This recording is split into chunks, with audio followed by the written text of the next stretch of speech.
Hello everyone, मैं अभिषेक Malhotra science classes Kanpur से। आज हम लोग पढ़ेंगे क्लास 8th का साइंस का चैप्टर नंबर 3, जिसका नाम है सिंथेटिक फाइबर्स इन प्लास्टिक्स।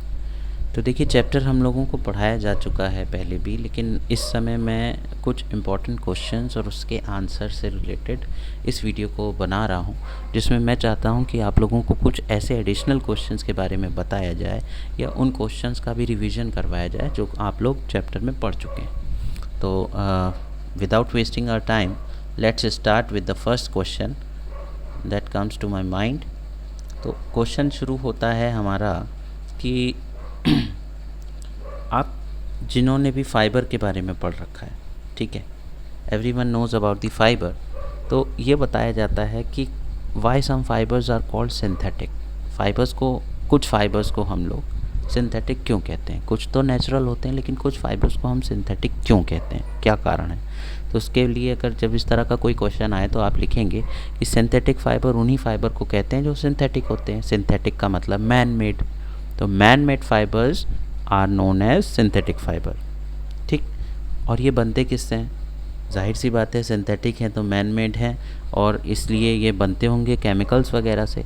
तो आप लिखेंगे ये केमिकल्स लाइक पेट्रोकेमिकल्स, इनका इस्तेमाल करके सिंथेटिक फाइबर को बनाया जाता है। दूसरा है कि आप इसमें और भी ऐड ऑन कर सकते हैं कि ये ऐसे आर्टिफिशियल फाइबर्स होते हैं जिसमें किसी भी तरह के नेचुरल रॉ मटेरियल जो कि प्लांट्स और एनिमल से मिलके बनता है, उनका इस्तेमाल बिल्कुल भी नहीं किया जाता। अगर आपने प्लांट्स और एनिमल का इस्तेमाल कर लिया तो वो नेचुरल फाइबर की ही श्रेणी में आएगा, हम उसको सिंथेटिक या मैन मेड फाइबर नहीं कह सकते। तो इसके लिए ख़ास बात हमको सेकंड पॉइंट में ये भी लिखना पड़ेगा कि सिंथेटिक फाइबर्स वो आर्टिफिशियल फाइबर्स होते हैं जिनमें प्लांट और एनिमल्स के रॉ मटेरियल का इस्तेमाल बिल्कुल नहीं किया जाता है, ठीक है। ये चीज़ समझ में आ गई? अच्छा, और अगर इन केस किया भी जाता है तो ये मान के चलिए उसमें ज़्यादातर केमिकल्स का इस्तेमाल किया जाता है। अगर कभी किया भी गया, जैसे हम लोग आने वाले समय में पढ़ेंगे रेयॉन वगैरह के बारे में, है ना, तो इसमें थोड़ा बहुत आप कुछ क्लीनिंग वगैरह करने के लिए कुछ केमिकल्स का इस्तेमाल कर लें तो बात अलग है। बाकी आप यही देखिए कि ज़्यादातर केस में हम देखेंगे सिंथेटिक फाइबर्स में प्लांट्स और एनिमल के नेचुरल रॉ मटेरियल का इस्तेमाल बिल्कुल नहीं किया जाता है। सिंथेटिक फाइबर के बारे में अगर अगली बात आप लिखना चाहें तो इसमें पॉलीमर वाली लाइन आप जोड़ सकते हैं। ये पॉलीमर क्या होता है? पॉलीमर का मतलब होता है जिसके मैनी फॉर्म्स होती हैं ना, यानी कि सिंथेटिक फाइबर के लिए आप लिख सकते हैं कि एक छोटी छोटी यूनिट्स, उनकी चेन, और उन चेन से बना हुआ एक लार्ज यूनिट जिसको हम पॉलीमर कहते हैं। सिंथेटिक फाइबर उसी का एक हिस्सा है। यानी कि सिंथेटिक फाइबर के बारे में आप लिख सकते हैं कि these are a typical chain of small units which are joined together to form a large single unit which is known as polymer. ये खास चीज़ अगर आपको सिंथेटिक फाइबर के बारे में पूछी जाए तो आप बता सकते हैं। फिर अगला क्वेश्चन है कि रेयॉन सिंथेटिक फाइबर से डिफरेंट क्यों है भाई? तो अभी हम लोगों ने डिस्कस किया था कि रेयॉन क्या चीज़ होती है। रेयॉन जनरली अगर हम देखें तो रेयॉन एक ऐसा फाइबर है जो कि वुड पल्प से बनता है ना, और वुड पल्प एक नेचुरल रिसोर्स है। वुड मतलब लकड़ी, तो लकड़ी तो एक नेचुरल रिसोर्स है ना। तो इसलिए ज़्यादातर सिंथेटिक फाइबर्स जो होते हैं are made without using any type of natural raw materials, जिनका प्लांट और एनिमल से कोई लेना देना नहीं होता है, वो सिंथेटिक फाइबर होते हैं। जबकि रेयॉन के बारे में हम लिखेंगे कि रेयॉन इसलिए डिफरेंट होता है क्योंकि ये वुड पल्प से बनता है। फिर है सिंथेटिक फाइबर को डैश और डैश फाइबर भी कहते हैं। तो डैश और डैश मतलब एक जगह आप लिख दीजिएगा आर्टिफिशियल फाइबर भी होते हैं, और दूसरा नाम इसका मैन मेड फाइबर्स भी होता है, तो हम ये लिख सकते हैं। फिर क्वेश्चन एक बन सकता है कि synthetic fibre are synthesised from raw materials which are known as क्या? किस तरह के रॉ मटेरियल से सिंथेटिक फाइबर सिंथेसाइज किया जाता है? तो हम कॉमनली बात है, अभी हम लोग ने ऊपर पढ़ा था कि सिंथेटिक फाइबर्स तो पेट्रोकेमिकल्स द्वारा बनाए जाते हैं ना, तो पेट्रोकेमिकल्स आप लोग लिख देंगे। अब ये पूछा जाएगा प्लास्टिक एक प्रकार का क्या है? तो बहुत इजी है, आप प्लास्टिक के बारे में लिख सकते हैं कि प्लास्टिक एक प्रकार का क्या है? पॉलीमर है ना। फिर आता है क्वेश्चन कि कुछ ऐसे एग्जाम्पल्स दे के बताइए कि नायलॉन फाइबर जो होता है बहुत स्ट्रॉन्ग होता है। तो अब ज़ाहिर सी बात है भैया, नायलॉन का तो इस्तेमाल हमने घर घर में देखा है। कहाँ कहाँ देखा है नायलॉन का इस्तेमाल? देखिए, नायलॉन का इस्तेमाल हमने देखा है सबसे पहले तो जो कार की सीट बेल्ट्स होती है उसमें देखा है। ज़मीन के पे जो हम लोग पायदान इस्तेमाल करते हैं उनमें इस्तेमाल किया जाता है। फ़िशिंग नेट्स में इस्तेमाल करा जाता है। नायलॉन जिस पे जो है मम्मी कपड़े वपड़े सुखाती हैं, वो वाली डोरियाँ जो होती हैं नायलॉन रोप्स, उसमें देखा है ना। कितनी सारी चीज़ें हैं। नायलॉन इतनी स्ट्रॉन्ग होती है, इतनी इलास्टिक होती है कि इसी वजह से नायलॉन का इस्तेमाल घरों में किया जाता है और बड़ी सस्ती आती है। अगर आप नायलॉन की डोरी का गुल्ला लेने जाएंगे तो 10-20 रुपए का या 5 रुपए का मिल जाएगा। इतना सस्ता होता है, उसके बाद भी कितनी सारी चीज़ें नायलॉन की डोरी का इस्तेमाल किया जाता है। गत्ते जो होते हैं, बड़े बड़े गत्ते, उनको नायलॉन की रस्सी से बांध करके टाई अप करके रख दिया जाता है, मजबूत रहता है ना। कितनी सारी चीज़ें हम लोग ने देखी होंगी। तो नायलॉन के लिए यही कहा जाता है। नायलॉन क्यों इतना स्ट्रॉन्ग है? नायलॉन सबसे पहली बात तो एक मैन मेड फाइबर है, ठीक है। लेकिन इसका इस्तेमाल किससे किया जाता है? कोल, वाटर और एयर के इस्तेमाल करके इनको बनाया जाता है। बहुत एक्सट्रीमली स्ट्रॉन्ग होता है, बहुत मतलब इलास्टिक कह सकते हैं वो होता है, लाइट इन वेट होता है और बहुत ही ईज़िली परचेज़ कर सकते हैं, बहुत ही कॉमन है और बहुत ही सस्ता मिलता है। और साथ ही साथ नायलॉन जो है बहुत ही स्ट्रॉन्ग इतना होता है कि उसको स्टील वायर से भी कंपेयर करने में आप टेंशन मत लीजिएगा। स्टील वायर तो बहुत महंगा मिलेगा, लेकिन नायलॉन 10 रुपए की डोरी आपको तोड़ने में छक्के छुड़ा देगी। तो ये चीज़ हो गई। फिर अगला क्वेश्चन आता है कि हमारा जो कोई भी खाने की चीज़ होती है जो हम बनाते हैं, इस खाने को स्टोर करने के लिए प्लास्टिक के कंटेनर क्यों बेटर है? Why not bad? तो सबसे पहले हम बता दें, प्लास्टिक कंटेनर्स जो होते हैं जितने भी, जैसे लंच बॉक्सेस वगैरह हो गए, है ना, ये जो आपके थर्मस वगैरह आते हैं, इसमें अंदर कांच लगा होता है। लेकिन कुछ एक ऐसे भी होते हैं ना बॉटल्स जिसमें कांच नहीं होता है, डायरेक्ट आप गर्म चाय रख लीजिए या कुछ भी रख लीजिए। तो ऐसे प्लास्टिक के कंटेनर्स मतलब खाना रखने के लिए बेटर क्यों यूज़ किए जाते हैं, या इनका इस्तेमाल इतना ज़्यादा क्यों होता है? तो हम सबसे पहली बात तो यही है कि खाने के वो सारे बर्तन जो प्लास्टिक के होते हैं वो बहुत ही सस्ते होते हैं, लाइट वेट होते हैं, ड्यूरेबल भी होते हैं, चलते भी हैं खूब, है ना। उनकी स्ट्रेंथ मतलब अच्छी होती है, उनकी हैंडलिंग बड़ी इजी होती है, चीप आते हैं। और एक दिमाग में हमारे जो भ्रांतियाँ फैली हुई हैं कि खाने के कंटेनर में अगर हम कोई भी चीज़ रख देंगे तो वो जो है गरम गरम खाना होगा, अगर लंच बॉक्स में रख करके दे देंगे तो प्लास्टिक पिघल करके खाने में मिक्स हो जाएगी और हमारे पेट में चली जाएगी। ये सब भ्रांतियाँ हैं, ऐसा कुछ भी नहीं है।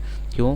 क्योंकि खाने में जो गरम से गरम खाना हम प्लास्टिक में रखते हैं, वो प्लास्टिक एक प्रकार का पॉलीमर है, ठीक, एक प्रकार का पॉलीमर है जो ढेर सारे मोनोमर से मिलके बना है। तो पॉलीमर में से मोनोमर के टुकड़े को निकालने के लिए जो हीट चाहिए, हमारा रखा हुआ खाना उतना ज़्यादा नहीं गर्म होता है कि वो उसको पिघला करके एक एक बूंद में बदल देगा और फिर वो बूंद हमारे खाने में मिक्स हो जाएगी और जब हम खाना खाएंगे तो पेट में चली जाएगी। ऐसा कुछ भी नहीं है। तो इसलिए हम लिख सकते हैं कि ज़्यादातर प्लास्टिक कंटेनर्स फूड के साथ रिएक्ट नहीं करते हैं, इसलिए सूटेबल है हम उसमें खाना रखें, इसलिए हम इस्तेमाल करते हैं। अब क्वेश्चन में कह रहा है थर्मोप्लास्टिक और थर्मोसेटिंग प्लास्टिक में अंतर क्या चीज़ है? तो भैया थर्मोप्लास्टिक के बारे में हम लोग सब जानते हैं। थर्मोप्लास्टिक का एग्जाम्पल है पॉलीथीन और पीवीसी। अब ये पॉलीथीन और पीवीसी क्या चीज़ होती है? पॉलीथीन अपने घर में देखी होगी, कोई भी राशन की दुकान पे जाते हैं हम, कोई सामान लाते हैं तो वो एक पॉलीथीन दे देता है, तो वो पॉलीथीन एक प्रकार की थर्मोप्लास्टिक होती है। पीवीसी दूसरा मैंने एग्जाम्पल बताया, पीवीसी के पाइप्स आते हैं, आप घर में जो इलेक्ट्रिक फिटिंग आती है, जो वायर्स वगैरह जा रहे होते हैं, उनको कवर करने के लिए पतली पतली देखी होगी आपने फंटियाँ होती हैं, है ना, वो सब पीवीसी की होती हैं। प्लास्टिक के जो पाइप्स आते हैं वाइट कलर के, जो ज़मीन में या नलों में लगते हैं, वो पीवीसी पाइप्स होते हैं। तो पीवीसी का मतलब क्या होता है? Polyvinyl chloride. ये एक प्रकार की ऐसी प्लास्टिक है जिसको बड़े आराम से हम गर्म करके बेंड कर सकते हैं, अपने मन चाहे शेप दे सकते हैं और ज़रा सी हीट करने के बाद उसको रीमोल्ड भी कर सकते हैं। तो ऐसी प्लास्टिक जो रीमोल्ड हो जाए, रीशेप हो जाए और हीट करने पे सॉफ्ट हो जाए, ऐसी प्लास्टिक को हम थर्मोप्लास्टिक कहते हैं। अच्छा, ऑन दी अदर हैंड अगर थर्मोसेटिंग प्लास्टिक के बारे में बात करें तो उसको कितना भी आप हीट कर दीजिए, थर्मोसेटिंग प्लास्टिक को कितना भी आप हीट कर दीजिए, ना तो वो बेंड होगी, ना तो आप उसको रिमोल्ड कर सकते हैं, और ना ही उसको मनचाहा शेप दे सकते हैं। कहाँ पे इस्तेमाल करी जाती थर्मोसेटिंग प्लास्टिक? जो हमारे स्विच बोर्ड्स वगैरह होते हैं उसके अंदर जो आपने देखा स्विचेस वगैरह होते हैं वो थर्मोसेटिंग प्लास्टिक के बनते हैं, जानबूझ के बनाए जाते हैं कि वो पिघल करके मुड़े नहीं, पिघल करके जो है अंदर ख़राब ना कर दे सर्किट को और ज़्यादा डैमेज ना कर दे बोर्ड को, इसलिए वो हार्ड रहें, बेशक जल करके टूट जाएं, ठीक, इसलिए उनको ऐसा बनाया जाता है। तो ये है थर्मोसेटिंग प्लास्टिक। तो थर्मोसेटिंग प्लास्टिक बिल्कुल बेंड नहीं होती हीट करने पर, भले ही टूट जाए, अप्लाई फोर्स करें अगर हम तो टूट जाए, लेकिन बिल्कुल भी क्या नहीं होती है, बेंड नहीं होती है। अच्छा दूसरी बात हम लोग ने ये देख ली, जब बेंड नहीं हो रही है तो ना उसको गर्म करके हम रीमोल्ड कर सकते हैं, ना रीशेप कर सकते हैं।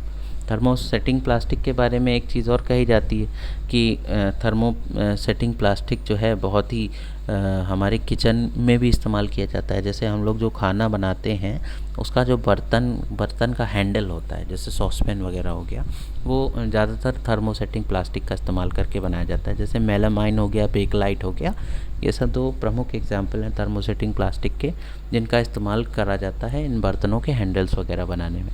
तो बर्तन गर्म होगा तो बर्तन का हैंडल पिघलेगा नहीं। बेकलाइट और मेलामाइन वगैरह कुछ ऐसे एग्जाम्पल हैं जिनका हैंडल इसी हिसाब से बनाया जाता है। तो ये दोनों एग्जाम्पल बेकलाइट और मेलामाइन मैंने बताया थर्मोसेटिंग प्लास्टिक के, और इसका पॉलीविनाइल क्लोराइड या पीवीसी और पॉलीथीन एग्जाम्पल मैंने बताया आपका थर्मोप्लास्टिक के, है ना। तो अभी इसी में आगे एक क्वेश्चन आया है कि जो भी हमारे जो सॉसपैन के हैंडल्स होते हैं उनको थर्मोसेटिंग प्लास्टिक का भैया क्यों बनाया जाता है? तो आप इसमें लिख देते हैं कि थर्मोसेटिंग प्लास्टिक, जैसे कि मेलामाइन हमने एग्जांपल लिया था ना, तो मेलामाइन इनका इस्तेमाल इसलिए किया जाता है क्योंकि मेलामाइन हो चाहे बेकेलाइट हो, ये ढेर सारी मतलब फायर में काम करने के बाद भी, एक्स्ट्रा हीट होने के बाद भी ना ही तो ये जो है ब्रेक डाउन होते हैं, ना ही तो टूटते हैं, बेंड होते हैं, ना मोल्ड होते हैं, ना मेल्ट होते हैं, ना हीट करके पिघलते, कुछ भी नहीं होता है इनके साथ। इसलिए ज़्यादातर बर्तनों के हैंडल में इस्तेमाल यही सब चीज़ों का किया जाता है। ठीक है, अब हम लोग अगला क्वेश्चन ये पढ़ेंगे कि किसी भी एक सिनेरियो आया है कि राणा नाम का एक लड़का है, वो गर्मी में शर्ट ख़रीदना चाहता है, ठीक है। तो उसे क्या कॉटन की शर्ट ख़रीदनी चाहिए या सिंथेटिक मटेरियल की शर्ट ख़रीदनी चाहिए? अगर आपसे पूछा जाए तो वो किस प्रकार की शर्ट वो ख़रीदे, कॉटन ख़रीदे या सिंथेटिक मटेरियल की ख़रीदे? क्या बताएंगे आप? देखिए, गर्मी के दिन में सबसे ज़्यादा इंसान को गर्मी लगती है तो उसकी बॉडी से क्या निकलता है? पसीना निकलता है, यानी स्वेट निकलता है। स्वेट कब निकलता है? जब उसकी बॉडी के जो पोर्स होते हैं, एक्स्ट्रा हीट बॉडी में पड़ती है गर्मी के कारण, तो उन पोर्स के अंदर से स्वेट जो है इवेपोरेट होके बाहर निकलने लगता है। यही तो होता है। अगर आपने कॉटन की शर्ट पहनी, कॉटन मतलब ऐसा कपड़ा जैसे बनियान होती है हमारी, है ना, वेस्ट होती है, अंडर गारमेंट्स होते हैं, उसी कपड़े के बने होते हैं। बहुत कुर्ता जो होता है, कुर्ता वगैरह सिल्कन नहीं, कॉटन कुर्ता, तो ये देखा होगा आपने, जो जैसे रुई होती है ना, टच करिए रुई, तो उस टाइप के कपड़े की जो बनी होते हैं मटेरियल, वो क्या करते हैं, आपके पसीना जो आपकी बॉडी से निकल रहा होता है उनको एब्जॉर्ब कर लेते हैं।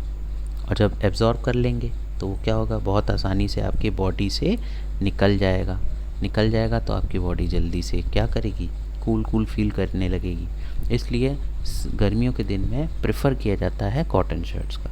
और सिंथेटिक अगर कोई भी चीज़ पहन लेंगे तो हॉट क्लाइमेट में सिंथेटिक फाइबर जो होते हैं स्वेट को एब्जॉर्ब बिल्कुल नहीं करते हैं, और बिल्कुल एब्जॉर्ब ना करने की वजह से आपको हर समय पसीना, गर्मी हाय गर्मी यही फील होता रहेगा। इसलिए बिल्कुल भी राना को बिल्कुल भी आप एडवाइस ना करें कि भैया तुम कॉटन शर्ट ना पहन के सिंथेटिक मटेरियल की शर्ट पहनो, ठीक है। अच्छा, फिर एक क्वेश्चन आता है, कुछ एग्जांपल्स बताइए जिसमें प्लास्टिक को नॉन कोरोसिव इन नेचर कहा गया है। अब कोरोसिव क्या चीज़ होता है ना, कोरोसिव मतलब कोरोजन मतलब होता है जंग लगना। तो प्लास्टिक को जंग ना लगने वाला क्यों कहा गया है, कुछ एग्जांपल्स दे के बताइए। तो बहुत सारी चीज़ें, सबसे पहले तो ये जंक उसी में लगती है जो वाटर और एयर से रिएक्ट करे, उसी में तो लगती है। जैसे लोहा, लोहा है, उसको अगर आप अपने घर के बाहर रखाइए और उस पर पानी बरस रहा है तो वहीं पड़ा हुआ है, तो क्या होगा, उसमें जंग लगेगी। जंग क्यों लग गई उसमें? क्योंकि वो वाटर के कांटेक्ट में आया और बाहर उसको एयर मिल रही थी, तो एयर और वाटर के कांटेक्ट में आने की वजह से लोहे में जंग लग गई। लेकिन प्लास्टिक ना तो वाटर से रिएक्ट करता है ना ही एयर से करता है, इसलिए उसमें जंग नहीं लगेगी। क्लियर हो गया है चीज़। और प्लास्टिक ऐसी चीज़ होती है जो कि बहुत सारे केमिकल से जो है रिएक्ट भी नहीं करता है।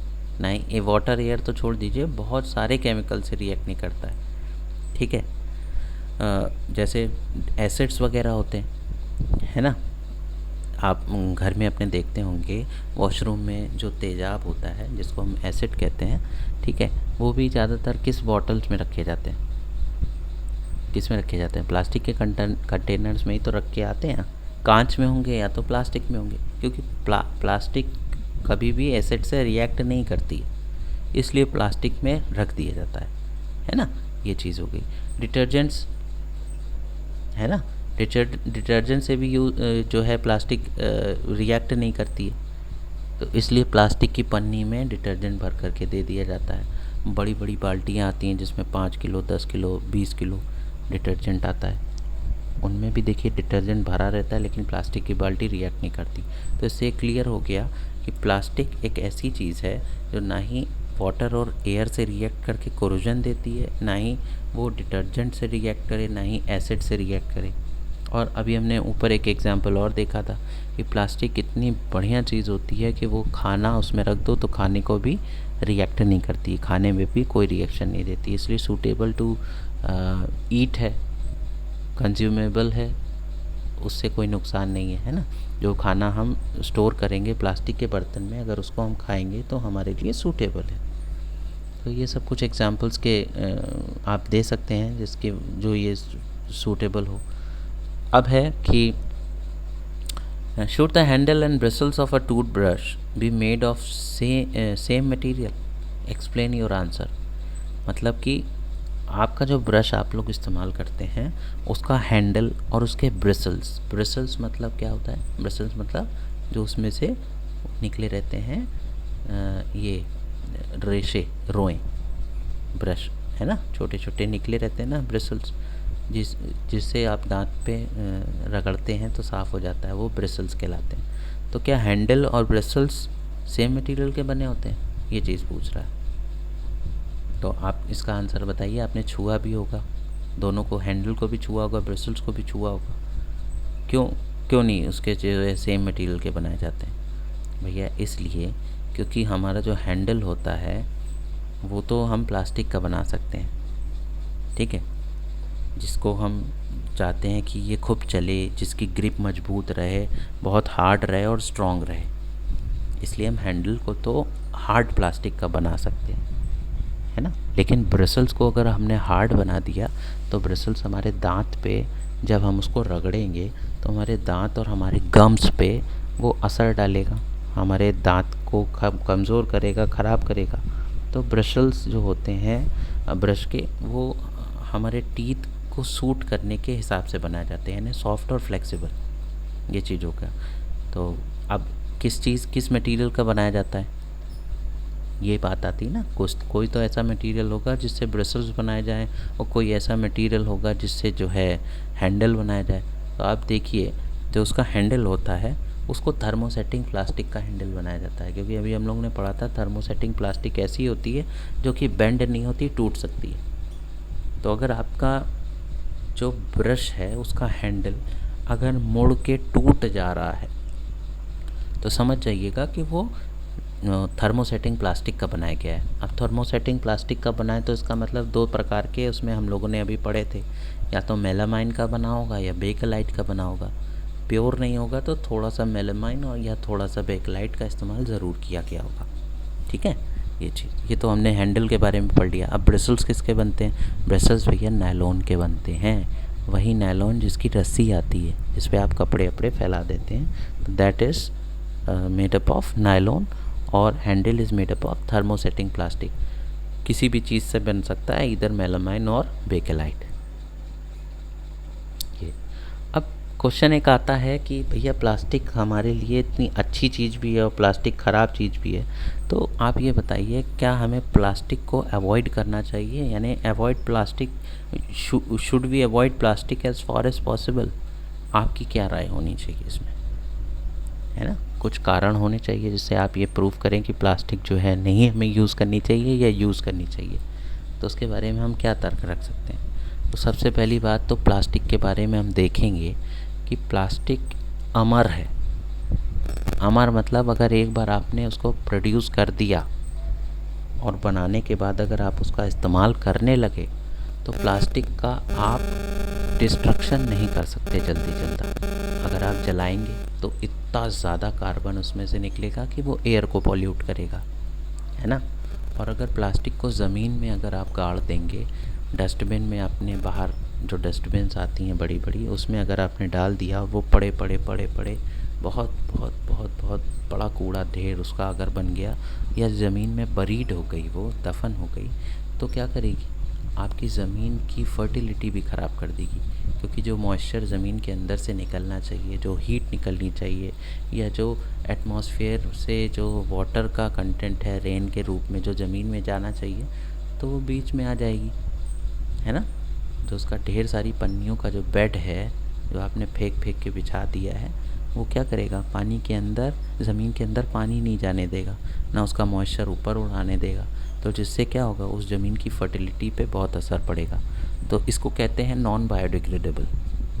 नॉन बायोडिग्रेडेबल यानी कि हमारे बायोलॉजिकल बैलेंस को डिस्टर्ब करने वाला, जिसको हम अपने बायोस्फीयर को चौपट करने के लिए बनाए। तो plastics are non biodegradable in nature. इसका मतलब सबसे पहली बात कि ये नेचुरल प्रोसेसेस करके बड़े आसानी से ख़त्म नहीं हो सकता है। जैसे आपकी दाल सड़ गई, आपने बाहर फेंक दी, थोड़ी देर बाद क्या होगा? डिकम्पोज हो जाएगी अपने आप ही। पहले एक कटोरा दिख रही थी, 1 घंटे बाद आप आएंगे तो ज़मीन उसमें से कुछ एब्जॉर्ब कर लेगी, फिर उसमें बैक्टीरिया लग जाएंगे और धीरे धीरे वो खा के उस दाल को कम कर देंगे। तो ये कहलाता है नेचुरल प्रोसेस से डिकम्पोज होना। लेकिन प्लास्टिक में ऐसा कुछ नहीं है, इसलिए प्लास्टिक को नॉन बायोडिग्रेडेबल इन नेचर कहा जाता है। ठीक, प्लास्टिक डिकम्पोज होने में समझ लीजिए कई साल ले लेगी, तब भी मतलब हम लोग भी अगर सोच लें तो 50 साल भी कम पड़ सकते हैं प्लास्टिक को डिकम्पोज होने के लिए।